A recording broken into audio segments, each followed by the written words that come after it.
कहानी की शुरुआत होती है लीजा नाम की एक लड़की से, जो एक सुनसान सड़क के बीच लेटी होती है।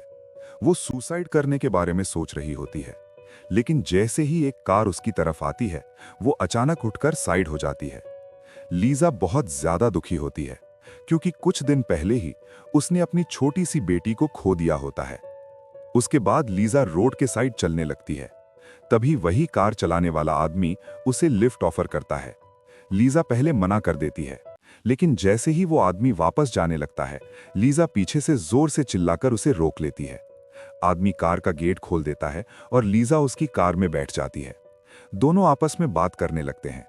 तब लीजा को पता चलता है कि उस आदमी का नाम एडम है, लेकिन कुछ ही देर बाद लीजा को एहसास होता है कि शायद उसने बहुत बड़ी गलती कर दी है।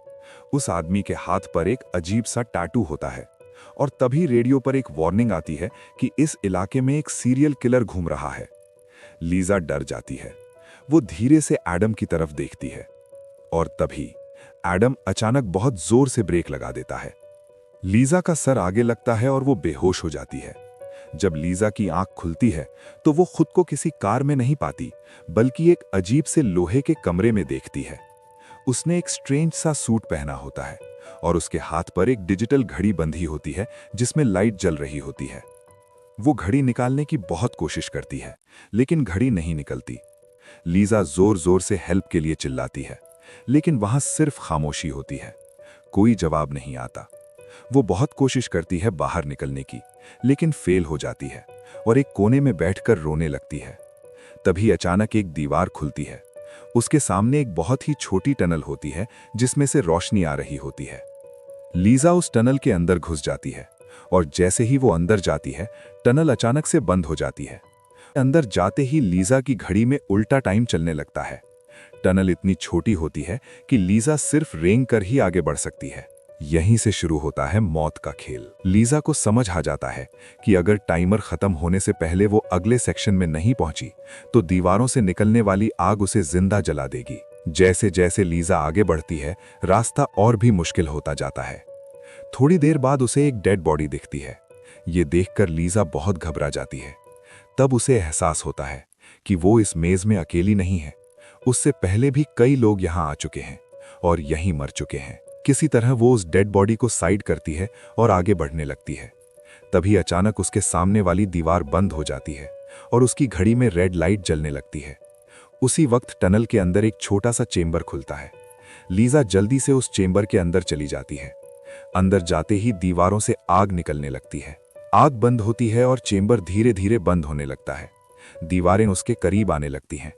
लीजा धीरे धीरे वहां से निकल जाती है और नेक्स्ट सेक्शन में पहुंचती है, जहां उसे पानी दिखता है। अब उसे पानी के अंदर से स्विम करके आगे जाना होता है। लीजा बहुत थक चुकी होती है। उसकी आंखें बंद होने लगती हैं। तभी उसे एक आदमी की आवाज सुनाई देती है। वो उस आवाज की तरफ बढ़ने लगती है। तभी वो एक और टनल देखती है, जिसमें एसिड भरा होता है। लीजा उस टनल को पार करने लगती है, लेकिन अचानक उसका पैर एसिड में चला जाता है। उसका पैर जल जाता है। दर्द के बावजूद वो रुकती नहीं। आगे उसे एक आदमी दिखता है। दोनों आमने सामने होते हैं, लेकिन बीच में एक बैरियर होता है। तभी दोनों की घड़ियों में रेड लाइट जलने लगती है और बीच में व्हाइट चेंबर फिर से ओपन हो जाता है। दोनों आपस में लड़ने लगते हैं। लीजा किसी तरह चेंबर के अंदर आ जाती है और उस आदमी का हाथ चेंबर में फंसकर कट जाता है। तब लीजा को पता चलता है कि ये वही आदमी था जिसने उसे लिफ्ट दी थी। उसी वक्त टनल की दीवारों से आग निकलती है और वो आदमी जलकर वहीं मर जाता है।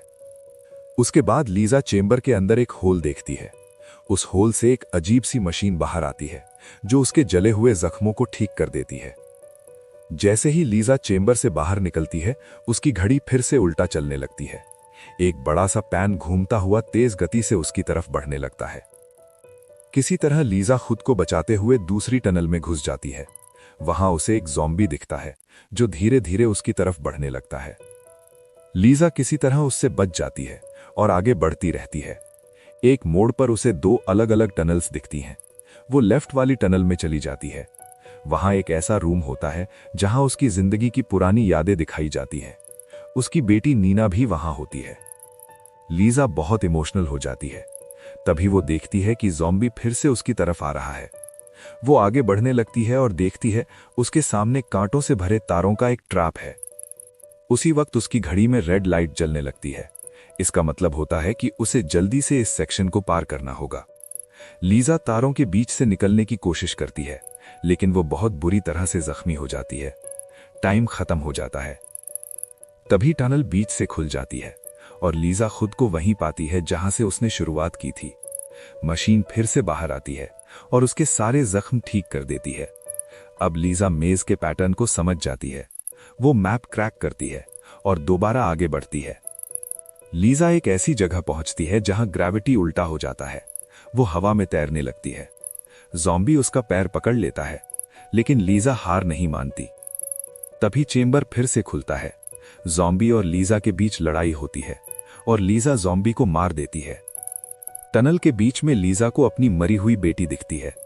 उसे लगता है शायद उसकी बेटी जिंदा है, लेकिन ये सिर्फ उसके दिमाग का वहम होता है।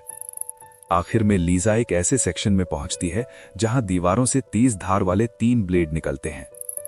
वो पहले 2 ब्लेड पार कर लेती है, लेकिन तीसरा ब्लेड पार करते वक्त उसका पैर कट जाता है। फिर भी वो रुकती नहीं। वो बिल्कुल एंड तक पहुंच जाती है, जहां उसे खुला आसमान दिखता है, और फिर वो बेहोश हो जाती है। जब उसे होश आता है तो वो खुद को किसी अलग ही जगह पाती है। वो जगह धरती जैसी लगती है, लेकिन असल में धरती नहीं होती। वहां उसे अपनी बेटी नीना दिखती है।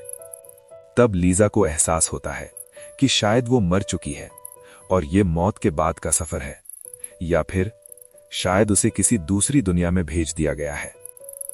इसी के साथ मूवी यहीं खत्म होती है। अगर आपको वीडियो पसंद आया हो तो वीडियो को लाइक करें, चैनल को सब्सक्राइब करें। मिलते हैं अगली वीडियो में।